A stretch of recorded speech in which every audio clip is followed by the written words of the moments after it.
It's NRL news time. It is. And it's just full of re-signings.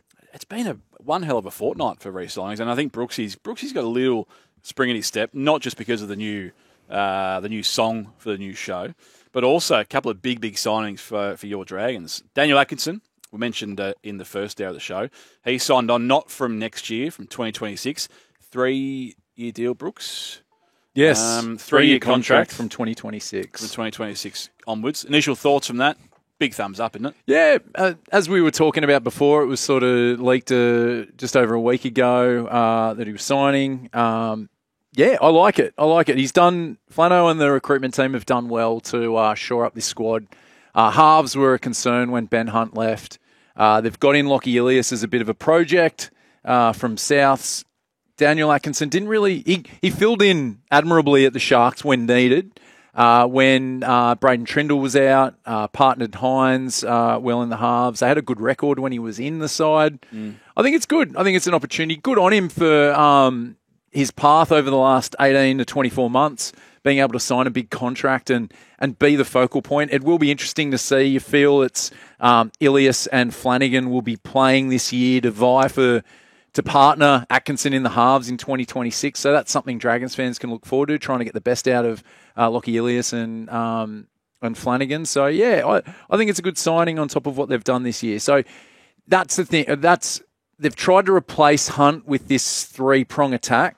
Flano can play hooker, which is good, which he was doing at the Bulldogs, but they've got Little and Cook there for the next couple of years. So there is a few options there when injury strikes. That's good. You need a bit of depth to be decent in the comp, and the Dragons haven't made the finals in the last few seasons, so not bad. Well, savvy signing. Your coach, Shane Flanagan, had this to say: "We're really happy to be welcoming Daniel to the club in 2026. He's a classy player who has shown an ability to cover multiple positions, as well as a strong competitor who will come in and improve our squad as a whole." Has he teased the fact that to cover multiple positions, they probably haven't got something in mind for him just yet? Because I think that's probably there's these players that come into the NRL and they're a victim of their own durability. They're so versatile.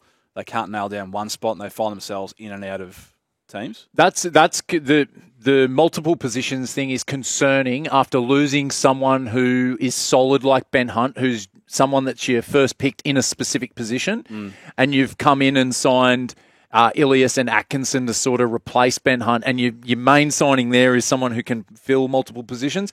I, for one, want someone to come in and own that 7 jersey if you're going to be spending the money on it. I know it's not the money that Ben Hunt was on at the Dragons, but you want these signings to be, okay, these are the players that you're building around and showing other players that you want to bring to the club. This is what we've got. We've got Gutho at fullback. We've got Atkinson at 7. We want you as a 6 or a 9 or whatever it might be, just so that you've got that solidarity there. As Dragons fans, you don't want this chopping and changing with your marquee signings. And that is a bit of a concern there with the quote. But I'm sure that's just a nice part of signing someone like Atkinson. Well, it's a bonus, isn't it? It's a bonus, yeah. So maybe he is the 7, but it's nice to see him there. Kyle Flanagan also has been announced as extending with the Dragons for 2 more years. So that takes him to the club or at the club until the end of 2027. Head coach and father, Shane Flanagan, also welcomed that re-signing. Shock horror. Kyle was an integral part of our team this year and will continue to be an important player for us moving forward. With Atkinson joining the club from 26, that competition for spots across the key spine positions will strengthen the whole squad. And I think much to like he's mentioned, the cut to cover multiple positions for Atkinson, he's also said, that competition for spots is something that all the big, the quality clubs that have been at the top of the table for the last 5-10 years, they've always got that competition for those key spots. That's only a good thing as well, Philby. Yeah, and it's important to get these re-signings done. So you've just seen the Dragons and the Sharks have both announced some significant re-signings. There are clubs out there in strong financial positions. So there are teams such as the Roosters who seem to have, whether or not they've gotten rid of players. Some years they've seemed to got money every year. We've got a texter in here. Josh just on the Roosters, some big names still off contract. The Roosters calling. He's mentioned Cobbo and Stags. You'd have to think that there's a situation at Brisbane where, since they've signed Ben Hunt, that maybe someone has to go. But will it be before the season starts? We'll find out.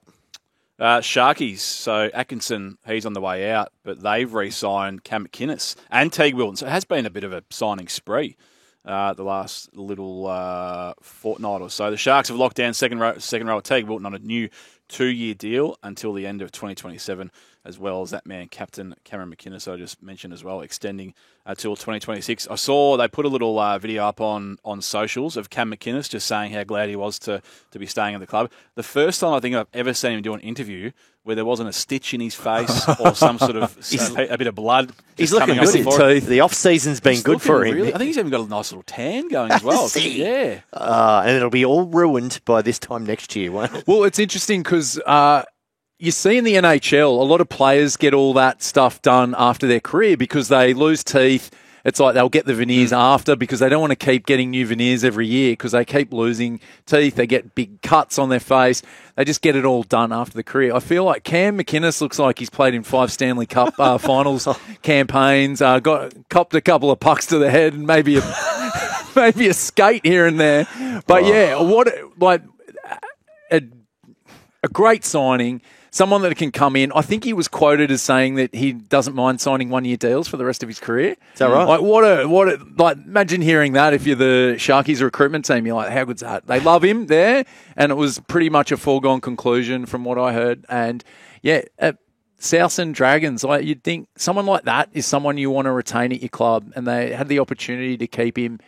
They went in other directions there, and I think they've had a lot to do, the Sharkies, in this off-season, and that was probably one of their priority ones. But knowing that he probably would sign that 1-year deal at the end of the day. He's a great clubman, and, he has played at a couple of different clubs now, and he's done that role at all the clubs. And as you mentioned, mid-season, his face is cut and his teeth are missing. And he came from South Sydney originally, right? And he probably looks like he could be up in the Burrow with some of the fans with the look sometimes. But I love him. I love watching him play. He rips in, and clearly you can tell, some of these pretty boys out in the field, you see these, they come off the field, Nico Hines' hair still slicked back, and they look like they've done not much at all. Whereas you look at that bloke, he's an old school footy player. You can never question him that he's had a rip and tear out there.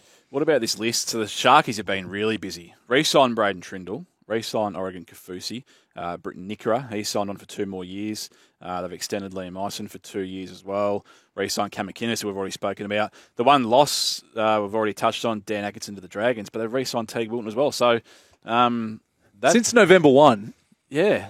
So they've clearly been the busiest, not so much in the market, but just locking down what they've already got there, which I suppose if you're a Sharkies fan, and if there is, I know there's one of you out there somewhere, Sharkies fans, text in 0457 736. That must give you like a bit of confidence that the staff are just happy to lock down what they've got there and not feel the need to really go to market in search for going that couple of extra steps in finals. It's always hard to predict what's going to happen seasons, but inevitably those in the media, we ask for predictions on top 4s, top 8s. I see, as Cronulla have been very competitive the last couple of seasons, been thereabouts, led the comp for majority of it, and then just sort of faded towards the end. I see a couple of key signings and the re-signing of some key players. I think they'll be very, very hard to beat next season. Well, I think the Adam Fanua-Blake has been... the signing of Adam Fanua-Blake has been good in terms of this retention,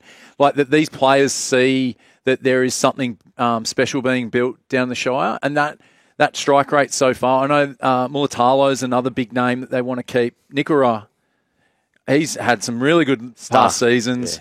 Yeah. Cam McInnes, obviously, play we want. Teague Wilton's come through. They lost Jack Williams to Para, so depth on the edges. You want to retain those guys, Nikora and Wilton. So, with Fanua-Blake there, I think they'll be premiership contenders, I think, with the roster they've got this year. Yeah, I forgot about that little little incoming player next year. And they've still got Atkinson, huge. Right? This is the last hurrah. So the roster's looking pretty good for 2025. Yeah, they look good. And you know what? The emergence of Braden Trindle at the back end of the season, where previously being reliant on Nico Hines, him as the major playmaker, the emergence of Braden Trindle really pushing him around the field.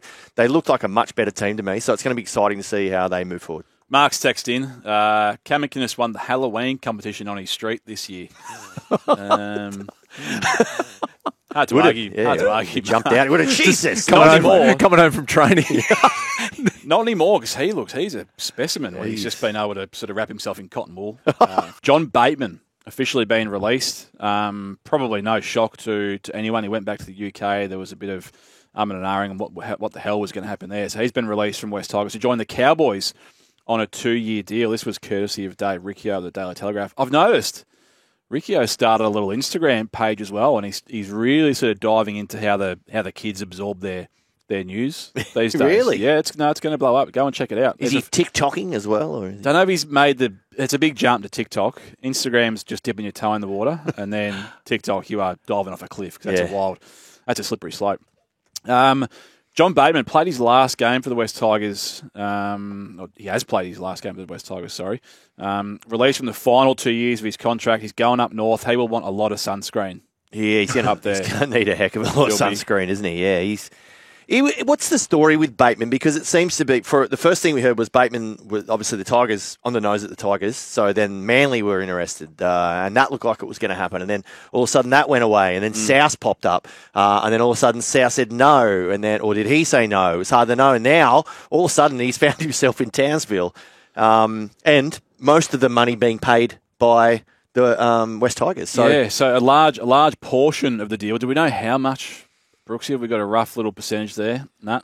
I know you've got some views. You're pretty strong on it being a pretty shrewd signing for the Cowboys. I thought there was a lot of negativity about it, but I think he could do a job up there. His defensive stats are pretty good, and that's what the Cowboys need, some defence. Bit of starch. Finifuiaki's gone to the Dolphins, so there's a position there on the bench that he can fill. I know there's some good young guys coming through.